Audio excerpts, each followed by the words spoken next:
28 milhões de pessoas no Brasil têm algum familiar que é dependente químico.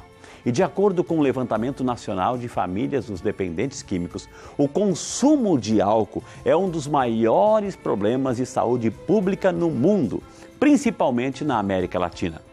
No Brasil, o uso abusivo da substância tem proporções epidêmicas. Então, para conversar com a gente sobre esse tema, eu e você vamos receber, ele que é psicólogo, o nosso querido doutor André Chalegre. Doutor André, entra aqui em nossa salinha, doutor. Bom dia, bem-vindo. Bom dia, tudo né? bem? Prazer em conhecê-lo, doutor. Deus abençoe, Muito né? obrigado. O senhor está vindo aonde, doutor? Estou vindo de São Paulo. Alô, São Paulo, obrigado por emprestar o doutor André um pouquinho aqui pra gente, viu? Deus abençoe. Doutor, assim, eu comecei o nosso tema, 28 milhões de pessoas, assim, doutor. Isso. Assusta. Assusta. É uma epidemia, né? E o alcoolismo, ele é tratado de forma muito comum, porque muitas pessoas acabam não entendendo isso como uma doença também. Doutor André, é a porta de entrada, a principal porta de entrada de outras, digamos assim, substâncias ilícitas, é o álcool, doutor?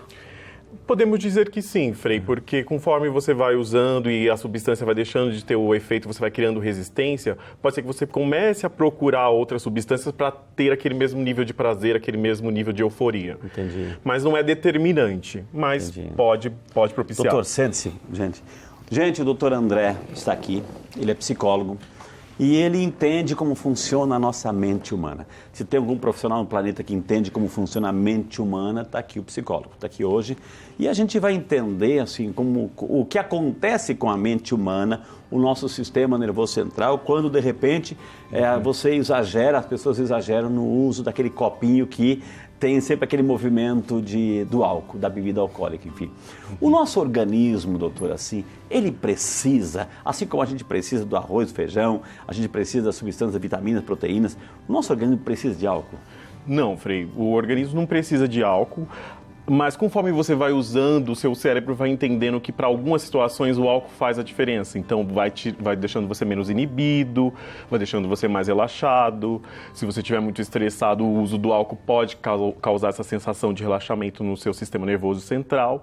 E isso faz com que você vá entendendo que o álcool faz parte da sua vida, mas ele não deveria fazer. Existem outros meios para isso. Ou seja, é um elemento cultural, já entrou na cultura nossa que tem tudo, tem que ter uma dosagem de álcool, né, doutor? Social, inclusive, né? E o álcool ele é visto como um elemento que faz parte da socialização e as pessoas valorizam quem consome álcool. Então isso também acaba tornando essa doença, o alcoolismo, mais propensa. A gente sabe, doutor, assim, aquela questão das drogas, a cocaína, maconha, etc., né? Tem todas as regras, enfim a ilicitude do uso, mas o álcool está dentro de casa, doutor. Está dentro de casa. Está dentro de casa, ele entra fácil, doutor. Entra fácil e a gente não percebe, né, Frei, que isso vai tomando conta da nossa vida e com o passar do tempo a dependência acontece. Exato, doutor. Eu já quero entrar nesse assunto assim, quando é que a gente... Porque, não, eu bebo socialmente, eu tomo socialmente, eu paro quando eu quero. A pessoa, é lícito falar assim, doutor? É justo falar assim? Ou já está... A maioria dos pacientes, Frei, acabam considerando que não são dependentes. Eles sempre acham que conseguem controlar o uso da substância, eles entendem que eles fazem uso de forma moderada e às vezes não é. Entendi. Então, é bem variado. O Ministério da Saúde estabelece mais ou menos uma cota de álcool por semana, para entender quando que vira uma dependência. E quando que vira, doutor? Quais são os sinais, pelo amor de Deus, assim, para aquela mãe, para aquele pai, para a família começar a prestar atenção? Opa, ali já se acendeu o sinal amarelo, já começa a dependência a se instalar aos poucos, aí, doutor. Frei, cada ser humano tem um funcionamento, né? Mas a gente pode entender que começa a ficar grave quando o uso do álcool entra na rotina e começa a fazer parte de ações que você não usaria um álcool. Então, para assistir um programa de televisão, à noite, sempre uma taça, duas, é considerado até que normal. Mas quando começa a passar de duas, se a pessoa não tem intervalos entre o uso do álcool, se ela usa quase todo dia, se ela começa sempre que faz o uso do álcool, se embriagar e ter prejuízo, perder coisas, sentir que sem o álcool ela não consegue realizar algumas atividades, por exemplo, sociais. Então, aí já é um indício de que está acontecendo uma dependência. Ok. O álcool, doutor, assim, quando entra no nosso cérebro, assim, ele deixa a pessoa mais ativa, mais acelerada, pode também vir quadros de, o senhor é psicólogo, ou seja, a pessoa que quer afogar as suas mágoas, as suas angústias, ou seja, é também um refúgio, um subterfúgio, uma válvula de escape, doutor? Com certeza. Com certeza. Às vezes algumas pessoas têm algumas inabilidades, não conseguem lidar com algumas situações emocionais e fazem uso do álcool para conseguir ultrapassar essas barreiras, né? Superar essas dificuldades.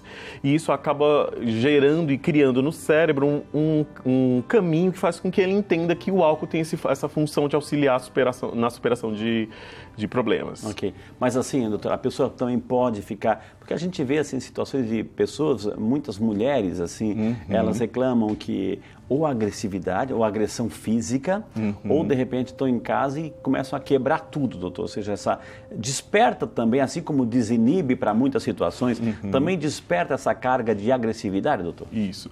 O álcool com uma dosagem baixa causa esse relaxamento, essa euforia, mas conforme a dosagem vai aumentando e é comum que o paciente tenda a aumentar com o decorrer do tempo, vai gerar mais agressividade, principalmente quando ele estiver na fase de abstinência. Quando ele começar a ver que quando ele não consome o álcool, nesse período ele tende a ficar mais irritado. Tá. E o que fazer, doutor, assim, porque a gente quer, assim, a gente sabe da realidade do álcool, sabemos da situação toda, assim, mas assim, o que fazer? A pessoa tem em casa, tá lá aquela adega, né? Mas a pessoa já não pode mais, né? O que a mãe pode fazer, a esposa pode fazer, o filho pode fazer, no caso, assim, o vício já entrou em casa. Uma das coisas mais importantes, Frei, é a família, né? A rede de apoio ao dependente. A família inteira sofre, né, doutor? Sofre porque às vezes eles não sabem como lidar com a situação e a situação vai ficando cada vez mais difícil de ser controlada. Então, o ideal, quando você começar a perceber que um dos seus familiares está com vício, com dependência alcoólica, é ter uma conversa sincera com ele, é você trazer para ele essa realidade que está acontecendo, ver os prejuízos. Quando ele está sóbrio, né? Quando ele está alcoolizado, não adianta. Não adianta, né? Perda de tempo. Perda de tempo, não tem formação de memória, a capacidade de se controlar é reduzida por conta do álcool. Então, é uma conversa que tem que acontecer quando ele estiver sóbrio. Mas assim, a família tem autoridade para isso? Ou seja, de repente é o marido, é o esposo, né? Ele já tem a sua formação, a sua personalidade forte. Assim, a esposa vai conversar, o filho vai conversar. O pai tem autoridade, manda todo mundo calar a boca e aí? Ou seja, é a família que tem que conversar ou trazer já um profissional, doutor? Usar uma ferramenta de um profissional? Para quando você procura um profissional, é ideal que o paciente também tenha aderência, também tenha entendimento que ele precisa desse profissional. Porque agir de forma compulsória tende a não dar muito resultado. Então, o ideal é que você traga para a pessoa que ela tem prejuízos, que ela está prejudicando a família, que ela está prejudicando o lar, que ela corre, às vezes, risco de perder emprego, falta, atraso. Separações também, perder a família, doutor, né? Agressões. Então, é importante você conscientizar e mobilizar o seu parceiro ou o seu familiar para que ele entenda que ele está agindo de forma compulsiva. Ok. Doutor André, estão chegando perguntas pelo WhatsApp. Vamos tentar interagir com as pessoas em casa, assim? Vamos. Por favor, doutor, aqui. O Rodolfo Macedo, de Cuiabá, Mato Grosso. Rodolfo, bom dia para você. Que bom que você está conosco aqui no Saúde e Fé, Rodolfo, representando a linda Cuiabá. Desde a adolescência, eu tomo bebida alcoólica. Nunca me considerei um viciado, porém, quando começo a beber, não consigo parar até estar totalmente embriagado. O que devo fazer para evitar essa situação? É um caso típico, doutor, assim, o nosso amigo Rodolfo? Né? É um caso de compulsividade, né? Na hora que ele não procura a bebida, mas quando ele começa a beber, ele não consegue mais controlar. O ideal é que ele veja quais são os gatilhos, né, que fazem com que ele aumente o consumo de álcool, e se ele conseguir evitar algumas festas, ou ficar menos tempo, ou administrar a bebida com alimentação, com água, ele tende a conseguir controlar esse quadro de embriaguez. Porque, doutor, o senhor falou uma coisa fantástica, assim, o fato de repente, assim, a pessoa está em tratamento, já está na abstinência aí. Ou seja, não adianta uns amigos, você não são amigos, você, aqueles que oferecem uma festa, toma, afinal de contas, final de semana, recomeça o teu tratamento na segunda-feira. Não pode, doutor, uma gotinha aí já é o suficiente para desencadear depois todo o trabalho feito. Exatamente. Para os dependentes de álcool e dependentes de drogas no geral, é indicado que eles não entrem em contato com a substância, porque depois que a substância você inicia, ela entra num efeito de cascata e você não consegue mais controlar. Então, o ideal é evitar os lugares, evitar ter em casa as bebidas e criar estratégias para que você não tenha um contato tão direto com ela. Ou seja, evitar ter em casa. Se eu tenho estoque, a pessoa não pode, o maridão não pode, ou seja, o filho já está nessas, digamos, algumas companhias que não são tão agradáveis. Ou seja, é tirar de casa mesmo, é jogar fora, colocar no lavabo, na pia lá e... Né? Dá um fim. Exatamente, a tentação está lá. Então, é uma técnica de evitação essa, então você tira a substância de perto que o seu cérebro não a reconhece, então não cria o estímulo de consumir. É como um chocolate, né? Você pode fazer, tá lá, você tá à vista, você vai descascar. Né? A Marlene Fontana, de Salesópolis, São Paulo. Bom dia, dona Marlene, que bom que você está conosco acompanhando aqui o Saúde e Fé na TV Aparecida. Meu marido sempre diz que vai procurar emprego e volta cheirando bebida alcoólica. Eu sei que ele está mentindo. Como devo iniciar uma conversa com ele sobre isso? Porque, doutor, a manipulação, a mentira faz parte aí, doutor. Daí? Muitos dependentes de álcool, Frei, eles acabam eles acabam mentindo, acabam criando essas estratégias de dizer que não consumiram, de que não tiveram acesso, porque muitos têm vergonha também, muitos não querem assumir. Então, o papel aí da Marlene é falar com ele na hora que ele estiver sóbrio, falar o quanto isso está prejudicando, que eles estão passando, às vezes, necessidades porque não estão conseguindo encontrar emprego por conta dessa doença. Mas provavelmente precisa de auxílio médico, porque procurar emprego e consumir álcool... É uma bola de neve, doutor. Ou seja, você está desempregado, vai procurar emprego, recebe não. Quer desafogar o não, entendeu? Vai na bebida. E aí é um ciclo. Isso aumenta a sensação, Frei, de que a pessoa não é competente, de que ela não prospera. A frustração aumenta, né? A frustração aumenta e a forma de usar a bebida é para esquecer esses sentimentos negativos internos. Mas aí vai aumentando, o poço está cada vez, em lugar de sair, está cavando mais fundo o poço, né? Exatamente. A Camila Oliveira, de Juruáia, Minas Gerais. Bom dia, Camila de Juruáia. Olha, cidade nova aqui no Saúde Velha. Bem-vinda, viu? Tenho um irmão que sofre com alcoolismo. Sei que o ideal para um viciado em álcool é procurar ajuda médica. Mas tem alguma coisa que posso fazer por ele em casa? Pergunta a Camila, doutor.